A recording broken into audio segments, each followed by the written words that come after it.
Welcome in. This is a segment from the Slumpbuster Fantasy Football Podcast with Aris Blakeney. Find the full episode on Spotify, iTunes, the Google Play Store, or our YouTube channel. Enjoy.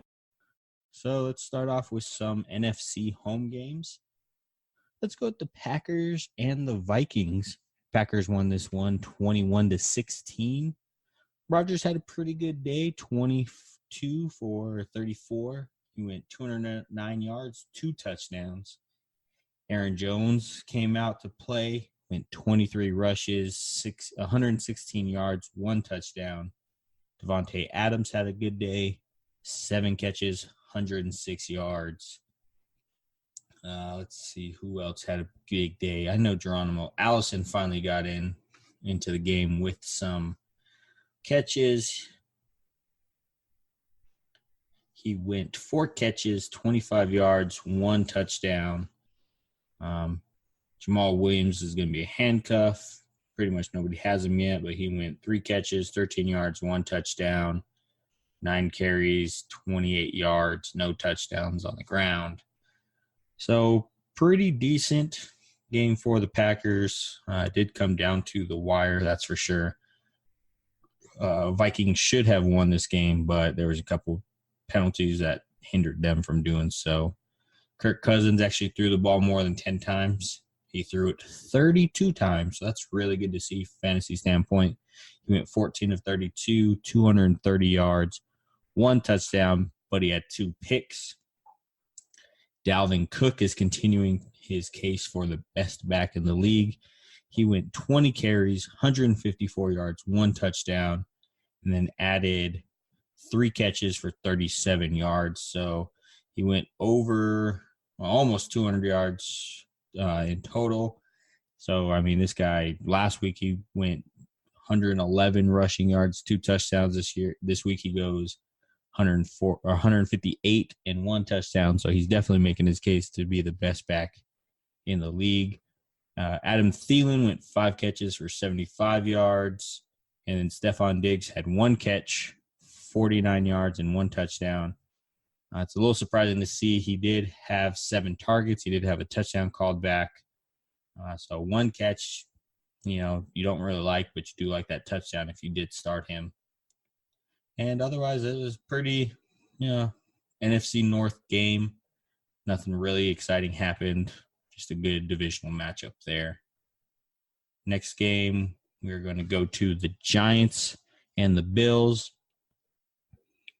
Bills won this one 28-14. Man, I like Josh Allen. I like this kid a lot. He went 19 for 30, 253 yards, 1 touchdown. Then he also added 7 carries for 21 yards and a 1 touchdown. The 1 rushing touchdown was a designed run. So coming out of college, nobody really thought of him as a runner, but he's developing into a dual threat quarterback. So let's kind of see how this plays out. I do like him, not necessarily as a starting quarterback, but if, bye weeks happen, injuries happen. There were a couple big injuries to quarterbacks. He's going to be a nice little filler until you get those, top tiers back. But he might develop into a top tier, 250 yards and a touchdown. That's pretty decent fantasy-wise. So if he can continue to develop and, the Bills bring people around him, should turn out to have a nice little career. Frank Gore, ageless Frank Gore, still out there running around, 3 yards per carry. He had 19 carries, 68 yards, and 1 touchdown. And then David Singletary, who I project is going to take over this backfield, by mid-season, rushed it for 6 times for 57 yards, and he had a touchdown as well. John Brown had 7 catches for 72 yards, no touchdowns. And then Cole Beasley had 4 catches for 83 yards. Those are going to be your top 2 guys there. Nobody's really going to try to pick up Isaiah McKenzie. He did have 2 catches for 40 yards and 1 touchdown. So we're not really looking at him just yet. Zay Jones, people thought would probably take over this, receiving core, only had 1 catch for 14 yards. He did have 3 targets. But like I said, John Brown's going to be the guy here. 7 catches, 72 yards. That touchdown will come. He did have one last last week. But it looks like now they're actually starting to work on those, move the chain catches, move the chain drives, instead of just trying to get him to go over the top, turn him into an actual number one.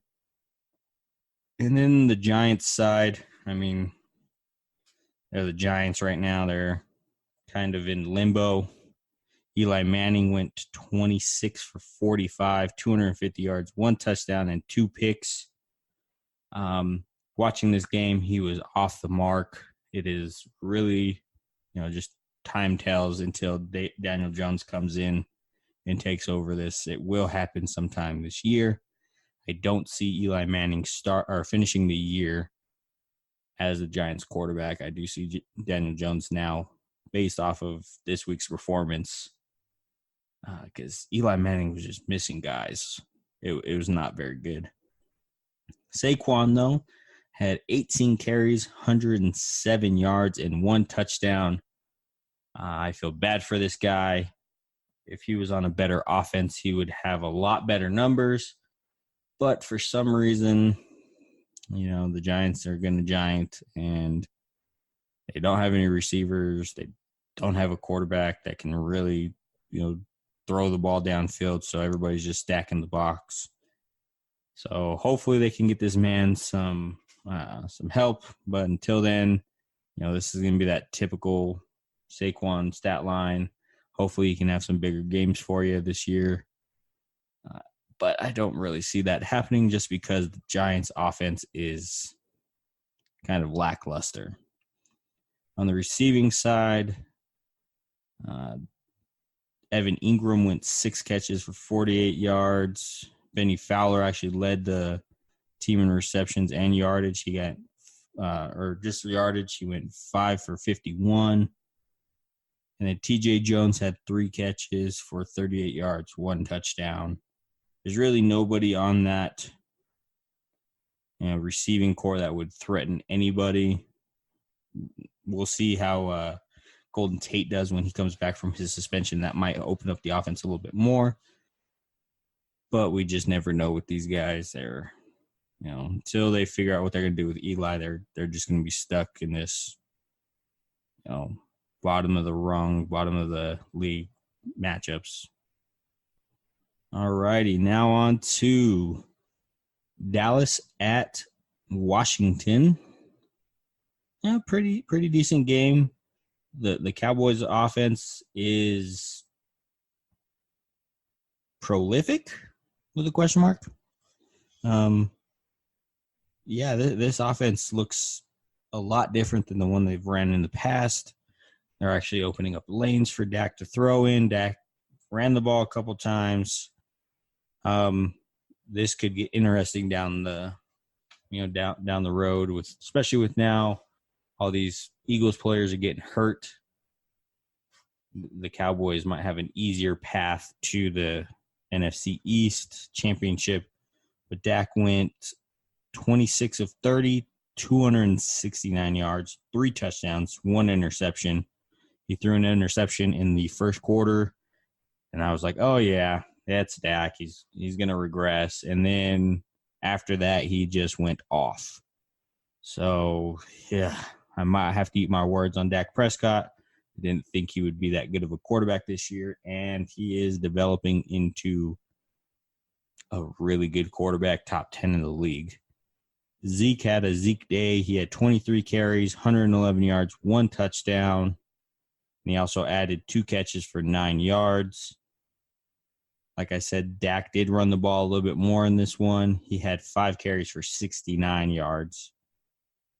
And then, Jason Witten, again, with the slow touchdown. This time it was like 2 yards, and it took forever again. He went 4 catches, 25 yards, and 1 touchdown. This guy might actually be a streamer this year. He's going to get you 4 catches, and now it looks like they're actually using him in the red zone. So you might actually get a couple touchdowns out of this guy. Amari Cooper had a so-so day, 4 catches, 44 yards. He did save it with a touchdown. Like I said last week, Michael Gallup did regress a little bit. 6 catches for 68 yards, no touchdowns. And that's really about it. None of these other guys are really going to pick up and stream. Maybe Randall Cobb for injuries and bye weeks. He had 5 catches for 24 yards.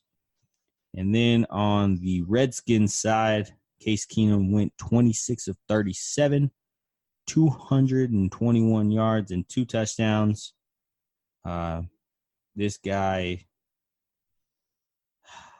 like I said last week, I'm sorry for saying that you weren't that good because you really weren't that good last year.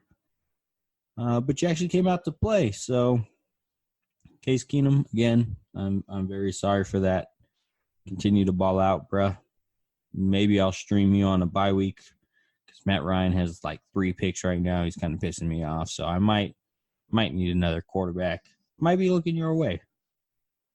And on the rushing side, Adrian Peterson, he went into 5th place all time for running backs for touchdowns with the touchdown today, passing Jim Brown. He went 10 carries, 25 yards, and that touchdown.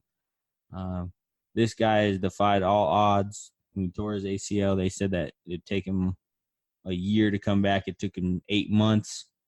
So this guy is another species. He is on another level. This guy, Adrian Peterson, good job today. Hopefully you could get a little bit more yards rushing next time. But we do like that touchdown. Glad you got past Jim Brown. Awesome for you. And on the receiving side, McLaurin, I'm still trying to learn how to say that. I think it's McLaurin. He went 5 catches, 62 yards, and a touchdown. He led the team in targets with 9. He tied for the team lead in receptions with Chris Thompson in 5.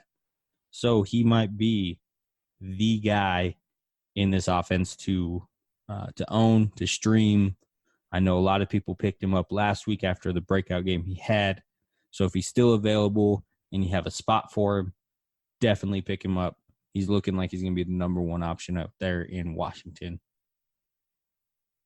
Other than that, Chris Thompson had a decent game, 5 catches for 48 yards. He also carried the ball twice for 3 yards.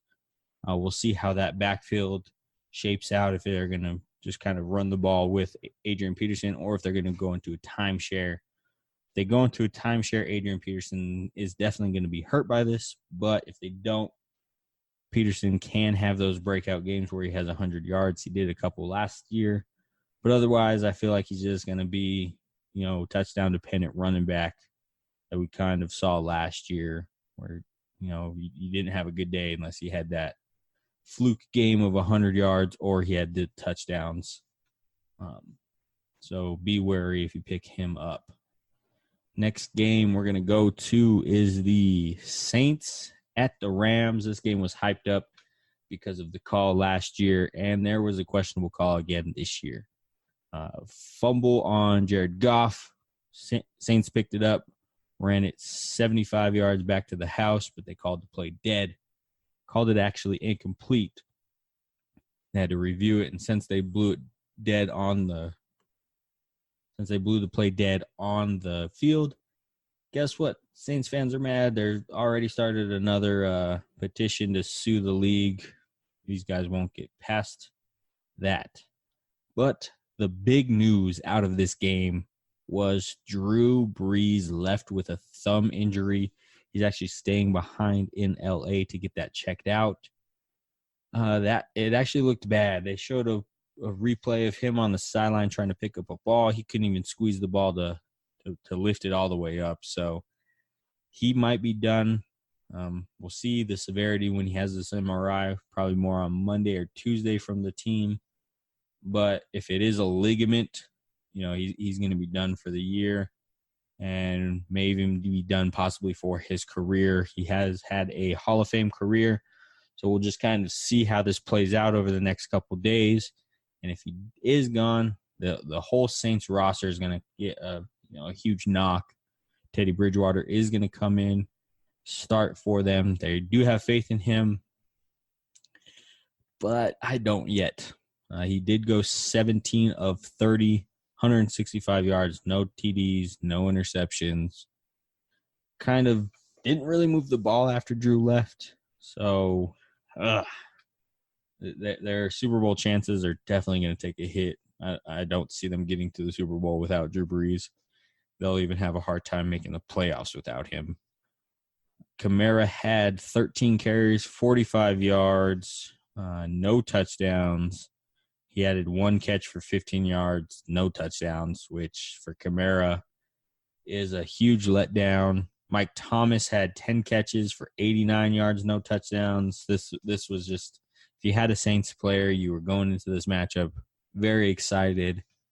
And then after Drew went down, you're kind of just wincing because, it's going to be a rough year for all those Saints players now. On the Rams side, I like to see this. Gurley got a little bit more touches this week. Last week he had 14 total. This week he had 16 carries, 63 yards, and a touchdown. And then he added 3 catches for 4 yards.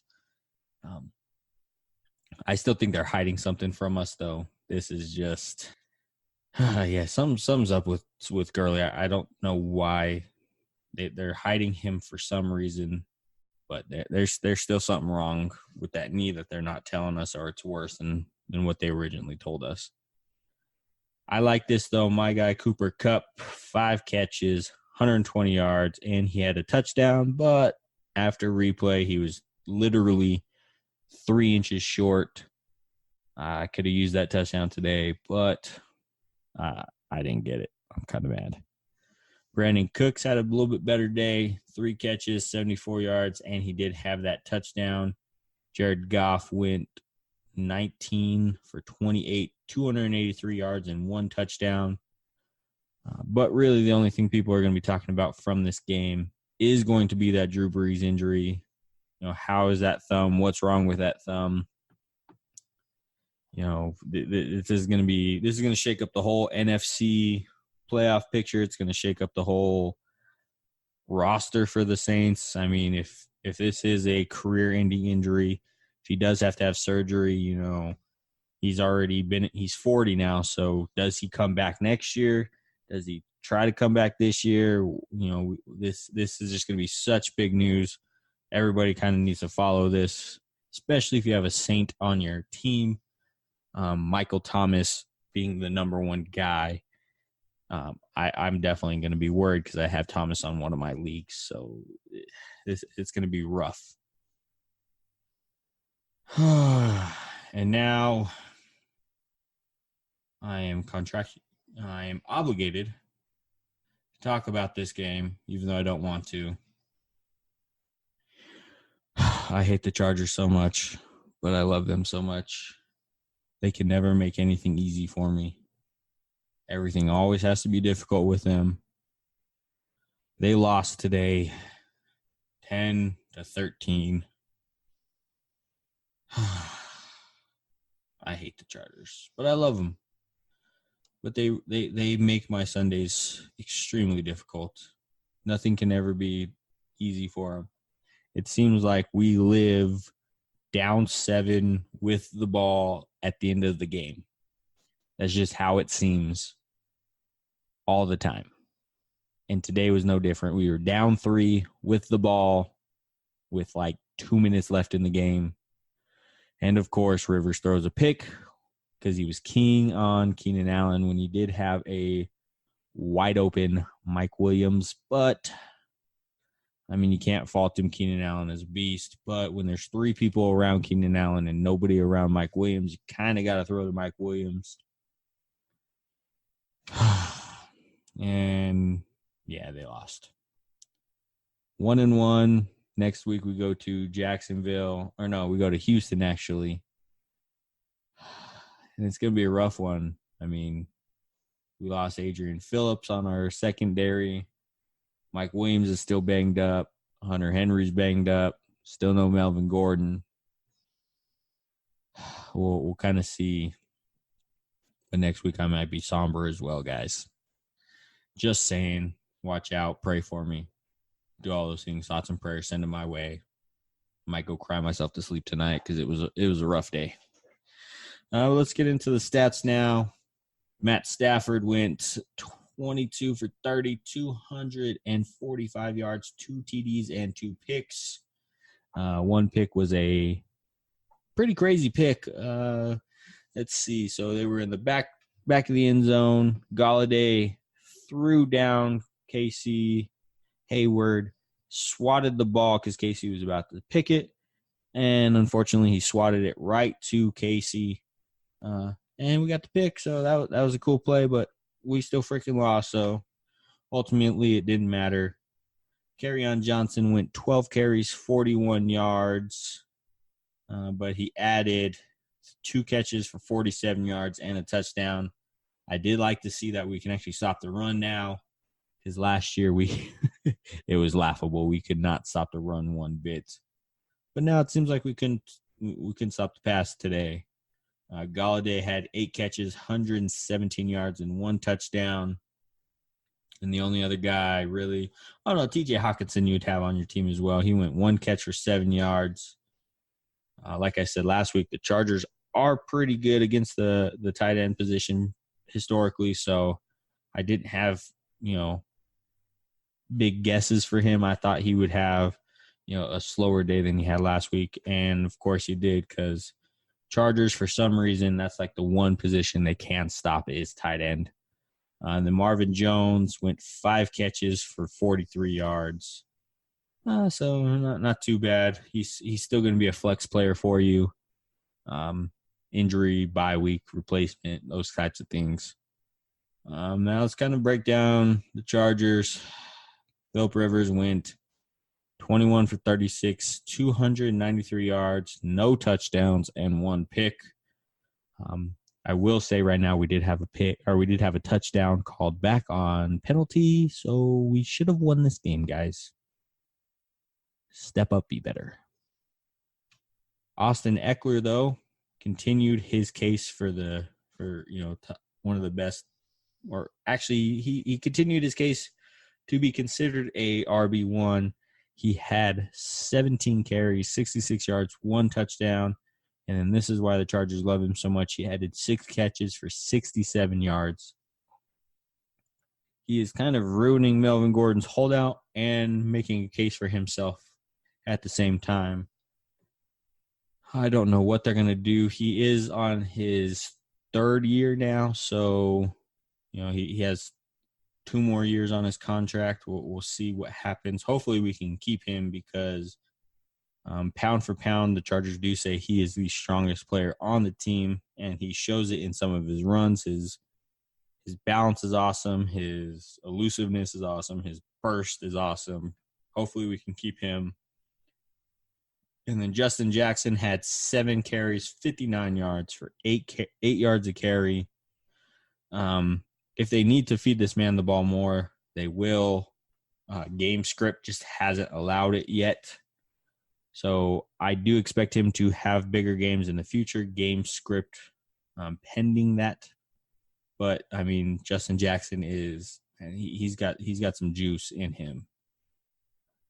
And receiving-wise, Mike Williams went into the day questionable. They said they were only going to use him in goal line, short yardage, red zone, 3rd down situations, and they actually used him a lot more. He had 3 catches for 83 yards. He had a beautiful diving catch, set up a field goal. If we did have our field goal kicker, we probably would have won, but he's out with an injury, and we had our punter kicking. He did miss a field goal, so there's that as well. Maybe we just need to sign a kicker. Anthony Lynn, I know you're listening. Just sign a kicker or get the money badge. Get him healthy for us, because, man, I'm tired of all these kicking problems. I really am. And Josh Lambo's over here, hasn't missed a field goal all year. And when he was with us, man, he missed everything. I don't know what it is about the Chargers and kickers. They hate us, apparently. We're cursed. I don't know. But death, taxes, Chargers kicker problems, and Chargers key players getting hurt. Those are all things that always happen. Life of a Chargers fan. Keenan Allen, though, with 8 catches, 98 yards. He had a typical Keenan Allen day. He was bullying Darius Slay. Darius Slay is a Pro Bowl caliber DB, and Keenan Allen bullied him. Like I said, this guy's route running is beautiful. If not the best, one of the best route runners in the league. It's just dirty. You guys need to watch his route running. I'm sorry, but he is slept on. Tired of the disrespect. But yeah, it is what it is. All right, last NFC home game is the Tampa Bay Bucks at the Carolina Panthers. If you did like I did and started Christian McCaffrey, I'm sorry. That was a terrible game. Maybe it was a short week. Maybe it was the thing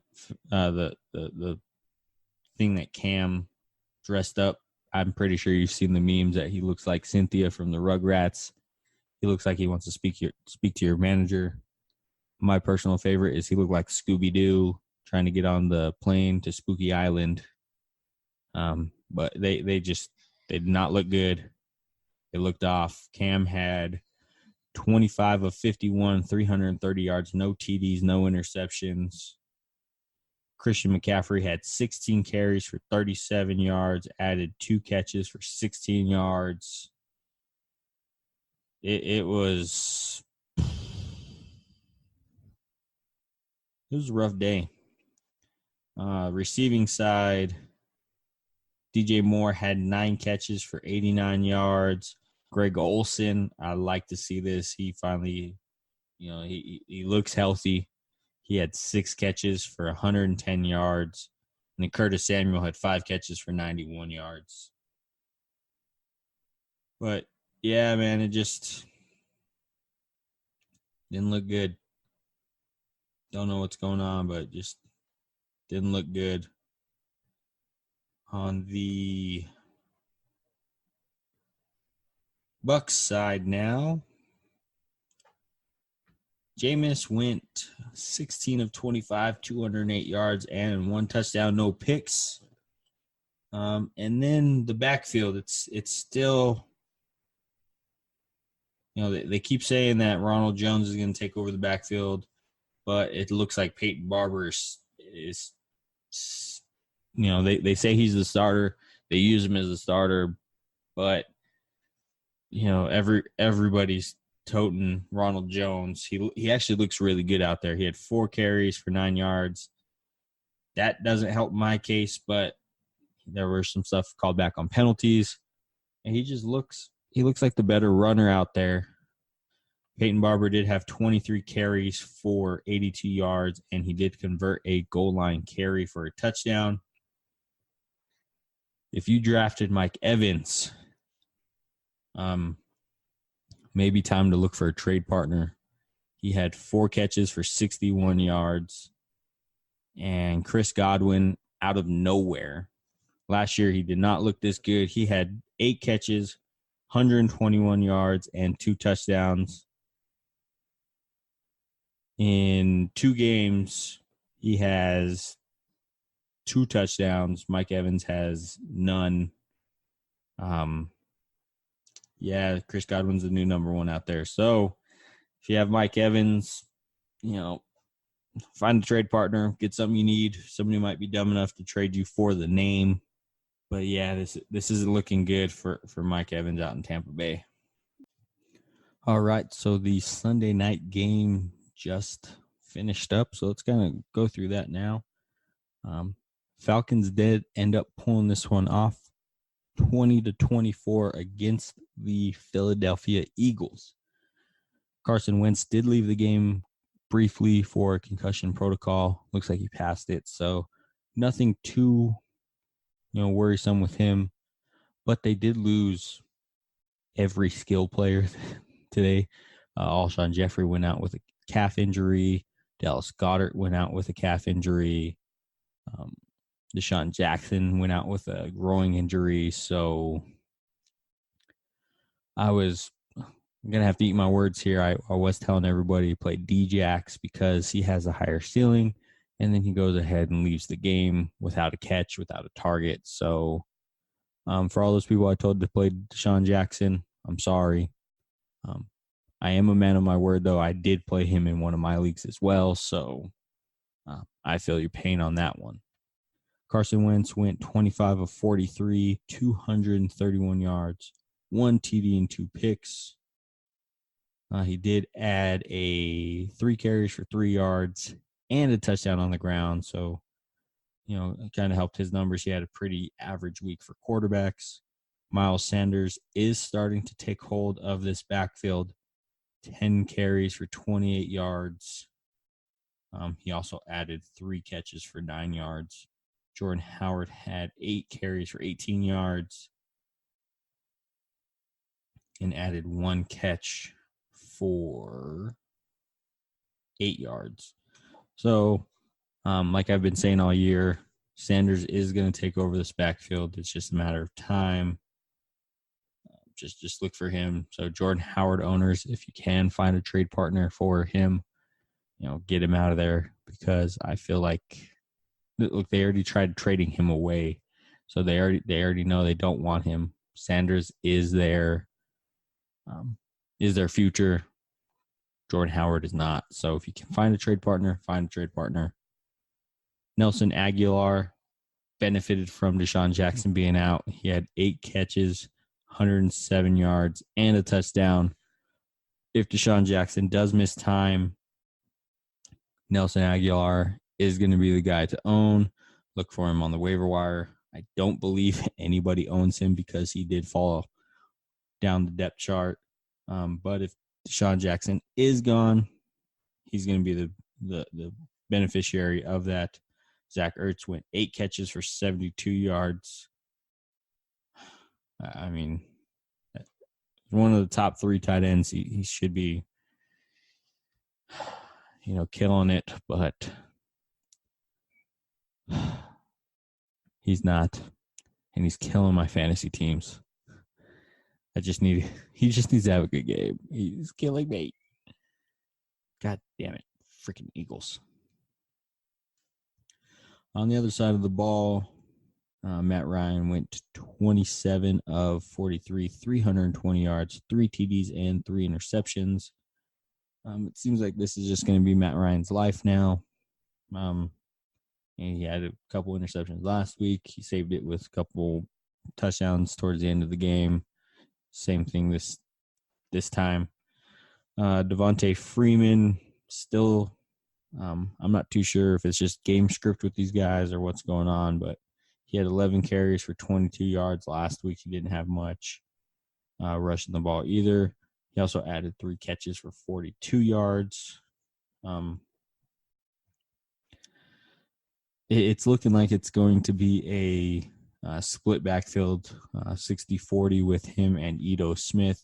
Ito Smith had 4 carries for 32 yards, added 2 catches for 13 yards. So Freeman is going to drop from a RB1, RB2 to a flex play now. He was drafted a little bit higher, so sorry for all those people that drafted him.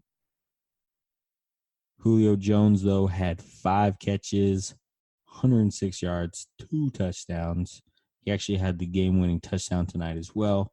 And then Calvin Ridley had 8 catches, 105 yards, and a touchdown. It looks like he did supplant Mohamed Sanu as the actual number 2, whereas last year they kept flip-flopping. This year it actually seems like he is the number 2 to Julio's number 1. So he'll still be a flex option going forward. Still can't trust him just yet, but decent flex option there for you guys.